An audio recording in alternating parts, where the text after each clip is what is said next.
샬롬, 반갑습니다. 샬롬. 오늘은 이화준 목사님의 주일 예배 말씀, 특히 히브리서 11장 27절을 좀 깊이 들여다보려고 하는데요. 네, 거기 나오는 참았으며라는 그 단어.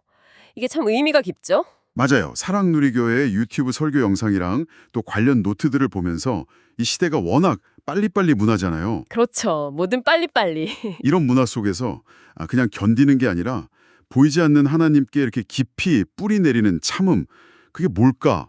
이거 좀 같이 탐구해보면 좋겠습니다. 네, 좋은 주제입니다. 그 시작으로 재밌는 얘기가 있더라고요. 치과 유머인데 어떤 분이 이를 1분 만에 뽑았더니 왜 이렇게 비싸냐고 불평하니까 의사 선생님이 그럼 천천히 뽑아드릴까요?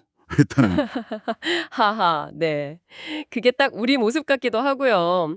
한국 사회 빨리빨리 문화, 인터넷 속도부터 배달, 지하철 조금만 늦어도 불만이 터져 나오잖아요. 맞아요. 이게 사실 자원이 부족했던 나라가 산업화 과정에서 생긴 특징이라고도 하던데. 그렇죠. 근데 또 보면 덴마크나 이탈리아처럼 점심 2시간씩 먹고 긴 휴가 가고 그런 느린 문화권 사람들 행복 지수가 더 높다는 얘기도 있고요. 정말 비교되네요. 네.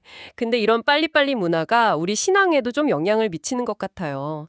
뭐든 빨리 결과를 보고 싶어 하고. 기도를 해도 빨리 응답받고 싶고 뭔가 봉사를 해도 바로 열매가 보이길 바라고. 맞습니다. 그러다 보니 부작용도 있죠. 대충대충 하게 되거나 아니면 스트레스만 엄청 받거나. 사실관계나 지혜, 어떤 성숙 같은 진짜 중요한 가치들은 시간이 꼭 필요한데 말이죠. 서두른다고 얻어지는 게 아니잖아요. 그렇죠. 그래서 오늘 핵심 구절 히브리서 11장 27절 모세가 왕의 노함을 무서워하지 않은 이유가 나오는데 네, 보이지 아니하는 자를 보는 것 같이 하여 참았으며. 여기서 참았으며 이 단어 원어로는 카르테레오라고 하셨죠. 이게 그냥 수동적으로 버티는 게 아니라면서요? 네, 아주 중요해요. 이게 그냥 이악 물고 견디는 게 아니라 마치 나무가 땅에 뿌리를 깊게 내리듯이 능동적으로 거기에 머무르는 힘, 어떤 굳건함을 의미하거든요. 능동적인 거군요. 그렇죠. 40세의 모세랑 광야 40년 후에 80세 모세를 비교해보면 이게 확 드러나요. 40세 모세는 어땠는데요? 젊은 모세는 뭐랄까 애고 왕궁에서 배운 대로 철저하게 보이는 것에 의존했죠. 상황 분석 잘하고 권력 계산하고 사람들 파악하고. 똑똑했겠죠. 네. 그런데 결국 자기가 사람 죽인 거 숨기려던 계획? 그거 실패했잖아요. 보이는 것만 의지한 계획의 한계였던 거죠. 그런데 미디안 광야에서 보낸 그 40년, 그 시간이 모세를 완전히 바꿔놓은 거예요. 어떻게 바뀌었을까요? 모든 게 느리고 어찌 보면 단조로운 곳이잖아요, 광야는. 근데 역설적으로 거기서 보이지 않는 것에 주목하는 법을 배운 거죠. 보이지 않는 것에요. 네, 풀 한 포기, 양 발자국 소리 같은 아주 작은 것들, 그런 미세한 것들에 집중하면서 내면이 깊어진 거예요. 바로 그런 상태였기 때문에 그냥 불타는 떨기나무를 보고 신기하다 하고 지나친 게 아니라 내가 돌이켜 가서 이 큰 광경을 보리라 이렇게 결단할 수 있었던 거죠. 그 내면의 상태가 중요했군요. 그렇죠. 그리고 그때 하나님께서 자신을 소개하실 때 나는 아브라함의 하나님, 이삭의 하나님, 야곱의 하나님이다. 이렇게 이미 세상을 떠난 조상들의 하나님으로 현재형으로 말씀하셨잖아요. 네, 맞아요. 현재형으로.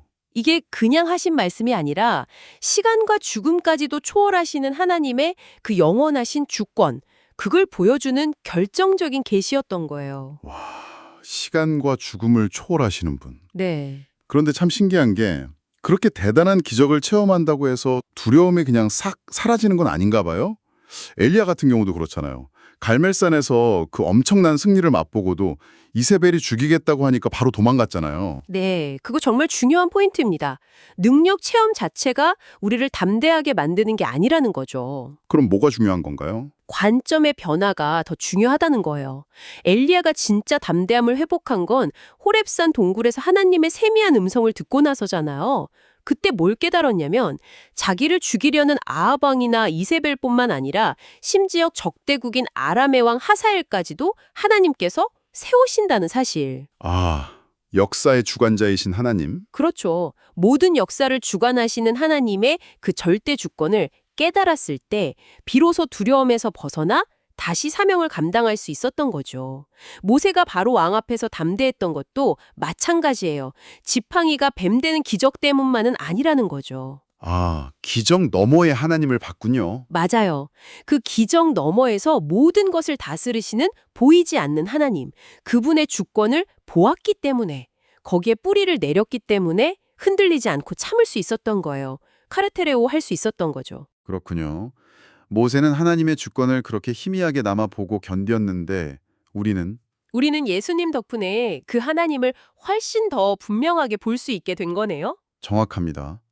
요한복음 1장 18절 말씀처럼 본래 하나님을 본 사람이 없는데 아버지 품속에 계신 독생하신 하나님, 바로 예수님이 하나님을 나타내 보여주셨잖아요. 네. 그럼 우리가 예수님을 본다는 게 모세 때랑 비교해서 우리가 카르테레오, 이 참음을 실천하는 방식에 어떤 차이를 가져올까요? 이건 뭐 엄청난 차이죠.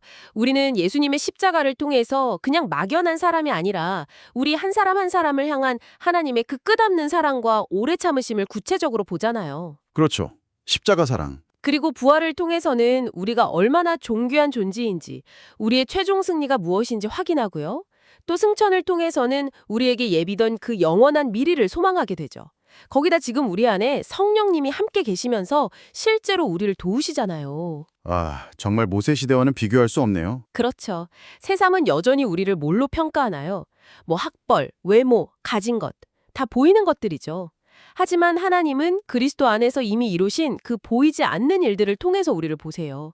우리 마음의 중심을 보시고 우리를 사랑하는 내 자녀다, 왕 같은 제사장이다, 이렇게 여겨주시는 거죠. 우리의 존재 자체를 보시는 거군요. 네, 바로 이 진리에 깊이 뿌리 내리는 것, 이게 지금 우리가 실천해야 할 참음, 카르테레오인 거예요. 이건 절대 약함이 아니죠.